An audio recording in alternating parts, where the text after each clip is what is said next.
Okay, the first thing you need to do is take your bat and find the 3 dots. And once you find the 3 dots on the 2 sides, the 3 dots go on the bat pin. So you have to kind of feel underneath, wiggle it around, be sure both of them are on and it's not moving. Next thing you do is you have your 1 pound of clay that's been wedged, and now you're going to pat it into a nice round sphere. We don't want any cracks in it. We don't want it to be too bumpy because we want to be able to have a nice smooth bottom on it when we get going with the throwing. So now I'm going to look for the best side like that, and I'm going to slam it down in the middle of the bat. It's not in the center. I'm going to take it off and try again. Still not. That's better. Okay. Now, in the beginning, our wheel is going at high speed because we are going to try to center. So first things first, you have to get your hands wet and turn your wheel on. First, I just kind of set my hands on top with wet hands, and then I'm going to squeeze my hands together and move my hands up.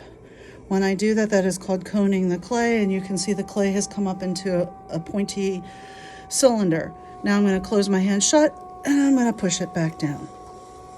By the way, the whole time I'm working, I have my elbows locked in at my waist or locked in tightly on my thighs so my arms are not flopping around. So I just coned it up again, close my hand shut, push it down. I'm going to get my speed up a little higher. And I usually cone at least 3 times, and this helps get all the clay particles going in the right direction, all lined up, and it begins the centering process. Now I'm going to squeeze, push down again, and I'm going to take my hands off, and you can see it's already partially centered. Now I don't like all this, so at this point I take a little break and kind of wipe off some of the slip on my hands because I don't like to have my hands covered in slip while I'm working.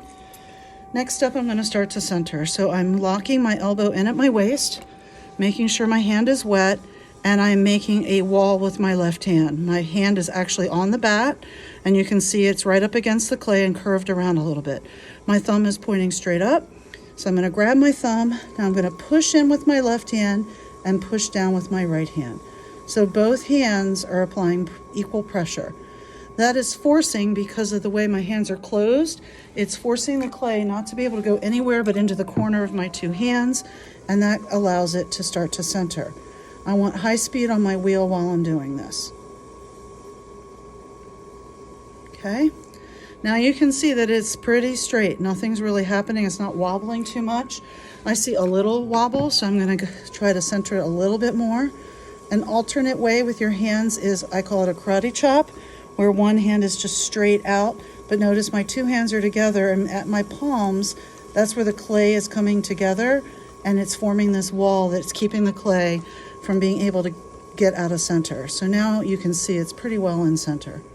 No jiggling, no dancing around. So I'm going to wipe my hands off again because I'm getting ready for my next step. I'm also at this point going to put my sponge on the outside and kind of go in and get some of that slip off the wheel because it's very slimy. And sometimes you even have to you might have some clay sticking out. It's called a skirt, and I'm going to want to get rid of that. So now my hands are wiped off a little bit. The next step is opening. So left hand goes in position again. I'm on a medium wheel right now, medium speed. I'm putting my middle finger or 2 fingers together right beside my hand so they're touching. With my middle finger, I'm just pushing down a little bit, and you can see that the clay is dipping down and it's right in the center. So I want to go ahead and push my middle finger down to where I think is close to the bottom, with about 1/4 of an inch left from in the bottom, so it doesn't go all the way to the bottom. Now, this takes practice to know where the bottom is. Sometimes it's really thick, sometimes it's really thin. Next thing I'm going to do is I'm going to put my hands in that position again, but I'm going to open it up a little bit by pulling my middle finger back straight toward my belly. Now I'm going to take this needle tool, and I'm going to use just my right hand. I'm going to put the needle tool down in the bottom and slide my finger till it touches. You can see how much clay is in the bottom. It's still pretty thick. I need about that much. So since I have too much in the bottom, left hand is in position. I'm going to push down a little bit more in the middle and then bring it toward myself again, right in toward my belly. Okay, now I think that's probably good, but I want to double check and notice that I'm stopping the wheel when I measure. So needle tool, straight in the bottom, slide my finger down to touch the clay, and now you can see that it's about 1/4 of an inch. It's pretty good. I don't want that little hole to remain, and I also want to do this. I'm going back and forth. This is called compressing the bottom. So I'm going from the outside at about 3 o'clock to the middle and back out. Medium speed on the wheel. In, out, in, out. I am trying to keep from having any cracks form in the bottom of my pot. Okay, now next step is I'm going to start pulling up the sides. So it's opened, it's widened out, now I want to bring the sides up.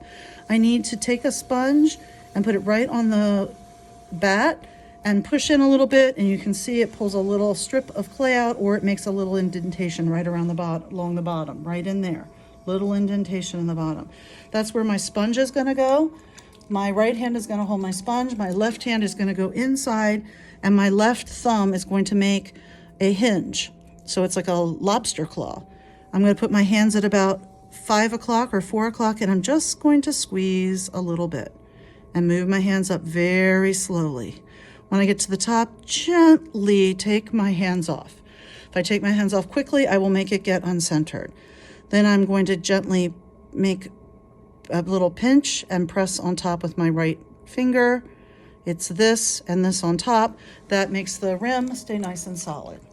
Okay, so that's my first pull. I'm going to undercut again at about 4 o'clock. My sponge is going in the undercut. My right hand is going inside with my thumb as the hinge. I'm squeezing, pulling up, up, up. I am kind of pinching and pulling up. Now I'm on medium speed on my wheel because I don't want my wheel going super fast, but I want my hands going slower than my wheel. So that's the second pull, and you can see that it's raised it up quite a bit. I'm going to undercut again, and then one more pull up, maybe 2, squeezing in my undercut and going up, up, up, up. Now, this is pretty much a cylinder, but you can see from the inside that it's round. I am trying to make a bowl, so it's very round in there. So the next time I pull up, I'm going to bring my hands outwards a little bit because I want it to flare out a little bit like a bowl. And you can see the clay is stretching out as I do that. The rim is thinner. Remember, the pinch and finger on top helps keep the rim nice so it doesn't get too thin and wiggly. And you can see the inside of the bowl is looking really, really good. So at this point, I would stop.